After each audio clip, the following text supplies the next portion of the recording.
નમસ્કાર, જય હિન્દ, જય ભારત. યુવરાજસિંહ જાડેજા. કહેવાય ને કે ન્યાય નીતિ સૌ ગરીબને મોટા ને સૌ માફ, ભાગે માર્યો માનવી એમાં શું ઇન્સાફ, એના જેવી વાત છે. આજે નામદાર કોર્ટની અંદર ચુકાદો આવ્યો. આદરણીય ચિત્રભાઈ વસાવા ને 7 વર્ષની સજા, લગભગ 25,000 જેવો દંડ અને ફરી જેલમાં એમને મોકલી દેવા. ખરેખર જોવા જઈએ, મેં શરૂઆતમાં જેમ કીધું એમ કે કાયદો એના દ્રષ્ટિકોણ અલગ અલગ કઈ રીતે હોઈ શકે. કાયદાની સામે તો બધા સમાન હોવા જોઈએ, પરંતુ કાયદાની સામે બધા સમાન નથી. ક્યાંક ને ક્યાંક એ વાત એટલા માટે ચરિતાર્થ થાય છે કે આજે જ એક બીજો ચુકાદો પણ આવ્યો, જેમાં 2 પાટીદાર આગેવાનો ને ઉપર જે 2 કેસ હતા એ કેસની અંદર રાહત આપી દેવામાં આવી. એ કેસ વિડ્રો કરી લેવામાં આવ્યા. કેમ? કારણ કે સત્તા પક્ષમાં છે, અને એ જયારે સત્તા પક્ષમાં છે ત્યારે એના કેસ વિડ્રો થઈ જાય છે, અને સામે ચિત્રભાઈ વસાવા એ વિપક્ષમાં છે. તો ત્યારે મેક્સિમમ જે સજા થઈ શકે, જેટલી હદે એને હેરાન પરેશાન કરી શકાય એટલી હદે એને હેરાન પરેશાન કરો. આ નીતિ છે ભ્રષ્ટ ભારતીય જનતા પાર્ટીની, કે એની સામે કોઈ બોલે તો એને ગમતું નથી. આજે જોવા જઈએ તો આખા ગુજરાતની અંદર, હું એવું નહીં કહું ખાલી ઉમરગામથી અંબાજી સુધી, આખા ગુજરાતની અંદર ચેતરભાઈ વસાવાની ડણક, ચેતરભાઈ વસાવાનો રણકાર એ આખા ગુજરાતની અંદર ડણકતો હતો. અને રણકતો હતો ને ડણકતો હતો ને એમાં સામાન્ય નાગરિકની પીડા ના વેદનાના વાચક હતા ને એટલે ડણકતો હતો. આજે એ આદિવાસી સમાજ માટે તનતોડ મહેનત કરતા હતા. એના માટે એને જેટલા પણ આંદોલનો કરવા પડે, જેટલી પણ સહાયો આપવી પડે, જેટલી પણ ગ્રાન્ટ આપવી પડે, બધા માટે જેટલો એને મેક્સિમમ ફાયદો અપાવી શકાય એટલો બધો જ અપાવવાનો એને પ્રયત્ન કર્યો. મોટા ભાગે બધી જ જગ્યાએ લડી, ઘર્ષણ કરી, સંઘર્ષ કરી અને એ ન્યાય અપાયો. આજે મને યાદ છે કે આદિવાસી વિસ્તારોની અંદર શિક્ષકો નહોતા ત્યારે હું અને ચેતરભાઈ વસાવા રિવર્સ દાંડી યાત્રા કાઢી અને દાંડીથી લઈ અને સાબરમતી સુધી આવ્યા હતા. એવો વિરલો કે જેને ખરેખર આદિવાસી સમાજની, આદિવાસી વિસ્તારની વાસ્તવિક રીતે ચિંતા કરીને નિરાકરણ માટેનો પ્રયત્ન કર્યો.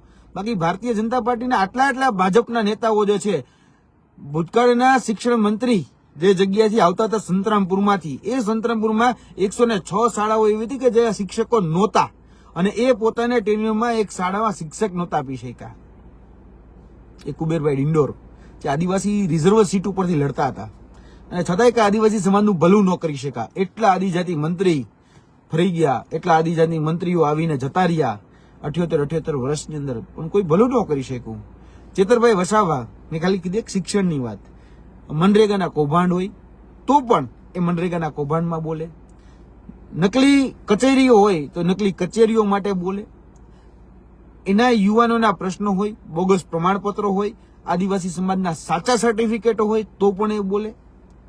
આજે જોવા જઈએ તો જે જિલ્લા પંચાયત આખા ગુજરાતની અંદર ભરૂચ જે જિલ્લા પંચાયત જે હતી એ સીટ આખી એ ચેતર વસાવા, જેને અલગ અલગ જગ્યાઓએ તમે બધી જ જગ્યાએ તમે ક્યાંક ને ક્યાંક લડતા જોયા હશે, અમે પણ જોયા છે, અને અમે તો અવારનવાર એની સાથે રહ્યા છીએ. કદાચ મિત્રતા છે એટલે કદાચ લાગણી વધારે હોય.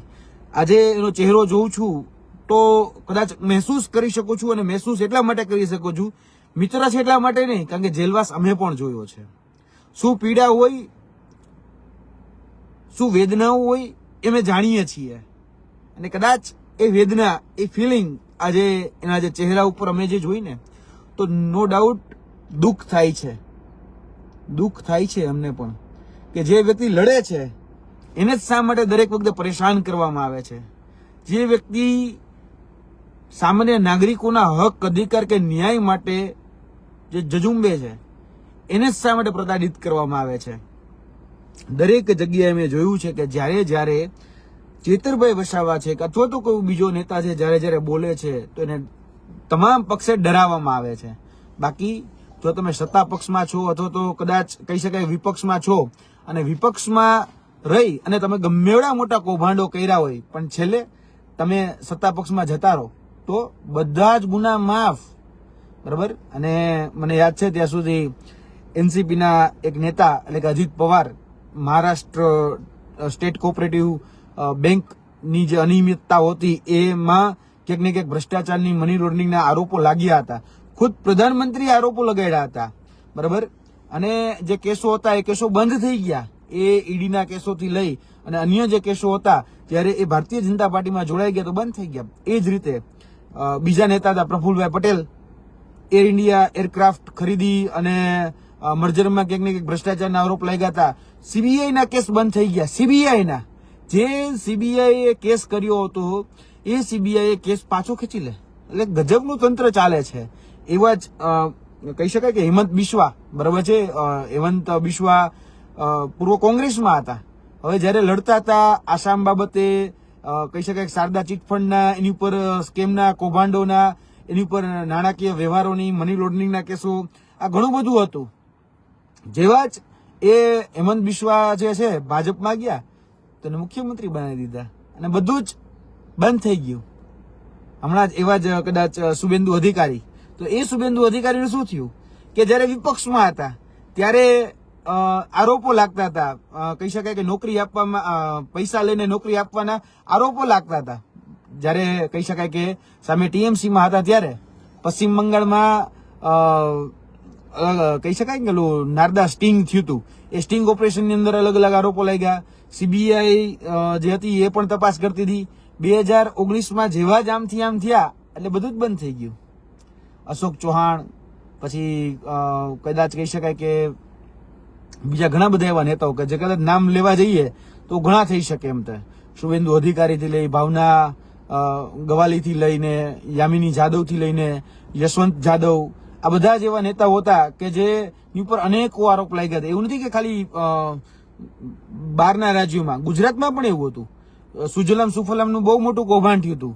એની અંદર કહી શકાય કે કોંગ્રેસના નેતા ઉપર બહુ મોટા આરોપ લાગ્યા તો એ ભાજપમાં જતા રહ્યા હતા. બધા જ જે આરોપ હતા એ ક્યાંક ને ક્યાંક કહેવાય ને વોશિંગ મશીનમાં જાય એટલે બધું જ સાફ થઈ જાય એ પ્રકારનું આમાં દ્રશ્ય જોવામાં આવ્યું. ચેતરભાઈ વસાવાએ ખાલી એટલું જ કે ભાઈ ભાજપમાં ન જાય, બરાબર, કે ભાજપમાં આજે એને લાવવા માટે કે ભાજપે તોડવા માટેના તમામ પ્રયત્નો કર્યા પણ એ ક્યારેય તૂટ્યા નહીં, ભાજપમાં ક્યારેય જોડાણા નહીં. તો એને એમ કેમ પ્રકારે હેરાન પરેશાન કહી શકાય કે મચોડવાનું કામ, ક્યાંક ને ક્યાંક બધી જ રીતે હેરાન પરેશાન કનડગત ઉભી કરવાનું કામ એ ભારતીય જનતા પાર્ટીએ કર્યું. ભૂતકાળના નેતાઓમાં પણ આ જ થયું છે કે સામેવાળો કોઈ મજબૂત છે તો એને તોડી નાખો. ગમે એ રીતે સામ દામ દંડ ભેદની જે નીતિ હોય એ બધી જ રીતે એને તોડી નાખો. એવું જ આદરણીય ચેતરભાઈ વસાવામાં થઈ રહ્યું છે. ભૂતકાળના અનેક નેતાઓ જે છે મેં ગણાવ્યા, એમને હજી ગણાવી શકે એટલા ગુજરાતના પણ અનેક નેતાઓ એવા છે કે જેમાં આરોપો લાગ્યા વિપક્ષમાં હોય ત્યારે, અને જયારે કહી શકાય સત્તા પક્ષનો ખેસ ધારણ કરી લે એટલે બધા જ એના પાપ ધોવાઈ જાય, બધા જ આરોપ જે છે એ બધા જ પવિત્ર થઈ જાય. એટલે કઈ રીતે આજે પણ ચેતરભાઈ વસાવાને ક્યાંક ને ક્યાંક તૂટ્યા નથી, ઝૂક્યા નથી, એટલા માટે જ આજે હેરાન પરેશાન કરવામાં આવે છે. અને સત્તા પક્ષને ખરેખર એને પાણી યાદ કરાવી દીધું. ભરૂચ જિલ્લા પંચાયતની, ભરૂચ અલગ અલગ તાલુકા પંચાયતો હતા એની તાલુકા પંચાયતની સીટ જીતીને અનેક તાલુકા પંચાયતો અને જિલ્લા પંચાયતો સીટમાં એની મહત્વની ભૂમિકા રહી છે. અને એ મહત્વની ભૂમિકાને કારણે જ આજે એ ખૂંચી રહ્યા છે ભારતીય જનતા પાર્ટીને. એટલે ભારતીય જનતા પાર્ટી પાસે જે કાયદાઓ જે છે, કાયદાનું જે સમીકરણ જે છે એ સમીકરણ બહુ અદ્ભુત છે. અને વાત કરી કદાચ ઘણા લોકો એવું કહેશે કે આ નિર્ણય તો કોર્ટે આપ્યો છે. કોર્ટે જ આપ્યો છે, એમાં અમે ના નથી પાડતા. અને કોર્ટના જે પણ નિર્ણય છે એના આદરભાવે સ્વીકારીએ જ છે. ચેતરભાઈ સ્વીકારી જ કર્યો છે, એમાં ના જ નથી. આગળ જેટલી પણ કહી શકાય કે એની કાયદાકીય રીતે લીગલ રેમેડીઝ જે પણ છે એ રીતે પોતાની રીતે પોતાનો પક્ષ રાખશે. અને એમાં પણ જે પણ કાયદાકીય પ્રાવધાનો છે એ પ્રાવધાનોનો ઉપયોગ કરીને આગળ લડવાના જ છે.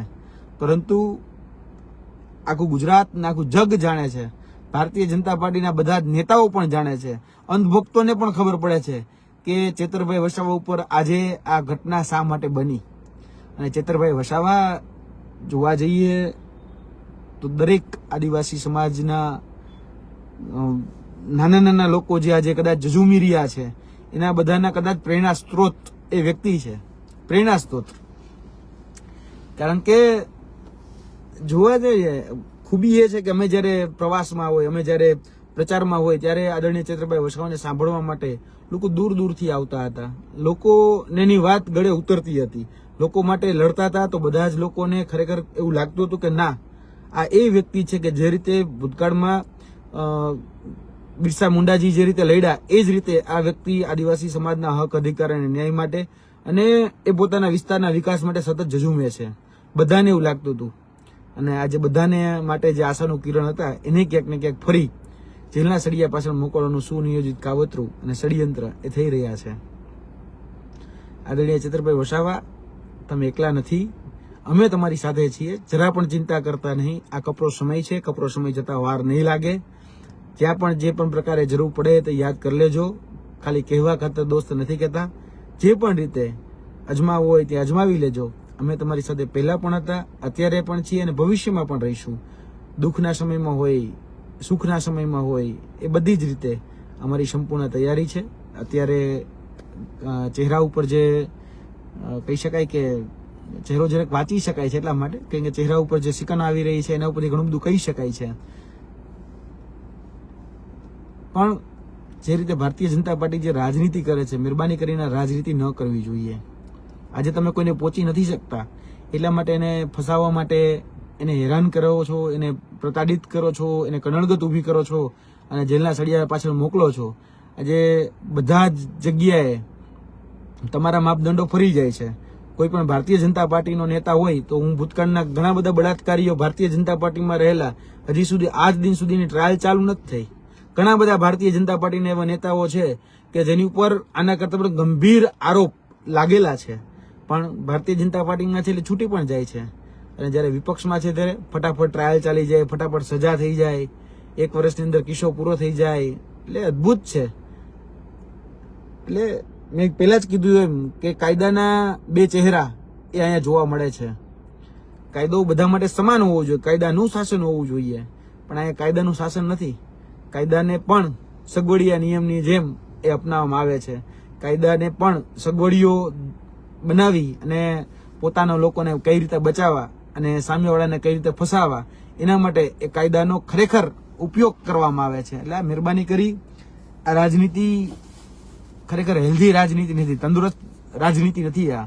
અને આ રાજનીતિ ઘણી વખત બહુ મોટું નુકસાન કરી દેતી હોય છે. કદાચ ક્ષણભર માટે કદાચ ભારતીય જનતા પાર્ટીને સારું લાગતું હશે, પરંતુ આનાથી ઘણું બધું નુકસાન થઈ શકે એમ છે. કારણ કે હજી પણ ચેતર વસાવા એ હીરો છે અને હીરો રહેવાના છે. તમે ગમે એટલા સામ દામ દંડ ભેદ જે પણ નીતિ અપનાવો એને તોડવાનો પ્રયત્ન કરો, પણ આદિવાસી સમાજ એ જાગૃત થયો છે, આદિવાસી સમાજ એ સમજતો થયો છે. આદિવાસી સમાજ આજે બધું જ ખબર પડે છે કે કોણ ફસાવે છે અને જે લોકો કૌભાંડો કરે છે એ બધા જ તમારી ટીમમાં છે, એટલે કે ભારતીય જનતા પાર્ટીની ટીમમાં છે. અને ભારતીય જનતા પાર્ટીની ટીમમાં તમે ચેતર વસાવાને લેવા માંગો છો, ચેતર વસાવા આવવા નથી માંગતો, એટલે તમે ક્યાંક ને ક્યાંક આ રીતે જે હેરાન પરેશાન કરી રહ્યા છો એનો આગળના દિવસોની અંદર જવાબ ચોક્કસપણે મળવાનો છે. અમે હંમેશા ચેતરભાઈ વસાવાની સાથે રહ્યા છીએ, ચેતરભાઈ વસાવાની સાથે રહેવાના છીએ. એના જે પણ કોર્ટનો નિર્ણય છે એ કોર્ટના નિર્ણયને શિરોમાન્ય રાખી આગળ જે પણ પ્રક્રિયાઓ લીગલ રીતે કરવાની હોય એ કરીશું. ચેતરભાઈ વસાવાને પણ મળીશું અને આગળના દિવસોની અંદર આ જે મુહિમ એનો જે ચાલુ કરી છે, જે સમાજને જાગૃત કરવાની, એ જાગૃત કરવાની મુહિમ એ વધારે અને વધારે આગળ એ ફેલાવો અમે કરીશું. જ્યાં સુધી ચેતરભાઈ વસાવા કદાચ કહી શકે કે થોડો સમય માટે તો થોડો સમય માટે જેલમાં રહેશે, પણ એ જે એના કાર્યો જે છે એ કાર્યો ક્યાંય પણ અટકશે નહીં. એ કાર્યો અવિરત ચાલુ રહેશે અને એના જે વિચારો જે છે છેવાડાના વ્યક્તિ સુધી પહોંચાડવા અને છેવાડાના વ્યક્તિને પહેલી હરોળમાં કઈ રીતે લાવવા, જે મુહિમ એમને છેડી છે એ મુહિમ હજી આગળ ને આગળ ચાલવાની છે. અને એના પ્રતિનિધિત્વ તરીકે કે એના એક સાથી તરીકે, એક મિત્ર તરીકે અમે એના તમામ જે વિચારો જે છે એ વિચારો સાથે છેવાડાના વ્યક્તિની મદદ કરતા રહેવાના છે. ડેડિયાપાડાથી લઈ ભરૂચથી લઈને આમ કહેવાય કે છેવાડાના ડાંગ સુધી, બરાબર છે, વલસાડ સુધી જશું અને ઉપર ઉમરગામ અંબાજી સુધી, સૌરાષ્ટ્ર સુધી, બધી જ જગ્યાએ અમે જ્યાં પણ એમની જરૂરિયાતો છે એ બધી જ જગ્યાએ અમે ખભોથી ખભો મિલાવીને ઊભા રહીશું. આ કપરા સમયની અંદર અમે સંપૂર્ણ રીતે એની સાથે છીએ. જય હિન્દ, જય ભારત.